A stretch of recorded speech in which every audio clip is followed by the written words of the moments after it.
बातमीत सत्यता हीच आमची ओळख। भाषा व संस्कृती जागर परिषदेचं आयोजन।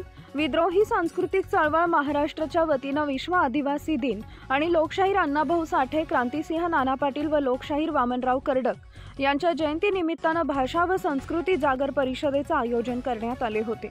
हिंदी सक्ती आणि भाषिक वर्चस्वाचं राजकारण या विषयावर प्रमुख वक्त्यांनी मार्गदर्शन यावेळी करण्यात आले।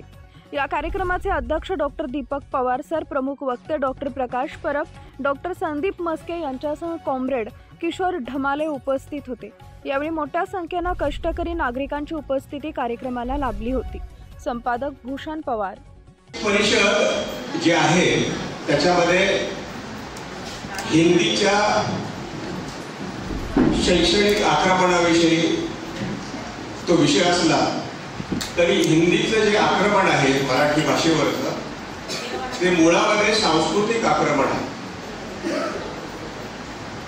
हा प्रश्न ज्यावेळी आमच्या समोर आला की महाराष्ट्र सरकार मराठी शाळांमध्ये पहिलीपासून हिंदीची सक्ती करते आहे, त्याला आमच्या संस्थेने पहिल्यापासूनच विरोध केला। मुंबईमध्ये सभा घेतल्या, जाहीर कार्यक्रमांतून आम्ही आमची मतं व्यक्त केली आणि ती व्यक्त करत असताना आम्ही पहिल्यापासून सांगतो आहोत की हा शाळेतल्या मुलांना एक भाषा शिकवण्याचा विषय नसून महाराष्ट्रीय समाजाला गुलामीत ढकलण्याचा विषय आहे।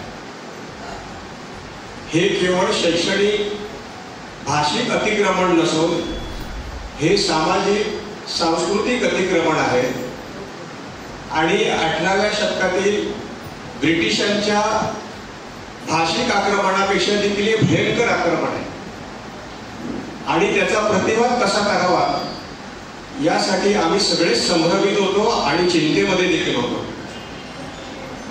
मी असं एक उदाहरण तुम्हाला देतो की आपल्या परिसरातील महत्त्वाच्या बातम्या पाहण्यासाठी आजच आमच्या JBTV न्यूज चॅनलला YouTube वर सबस्क्राइब करा आणि बेल आयकॉन प्रेस करा।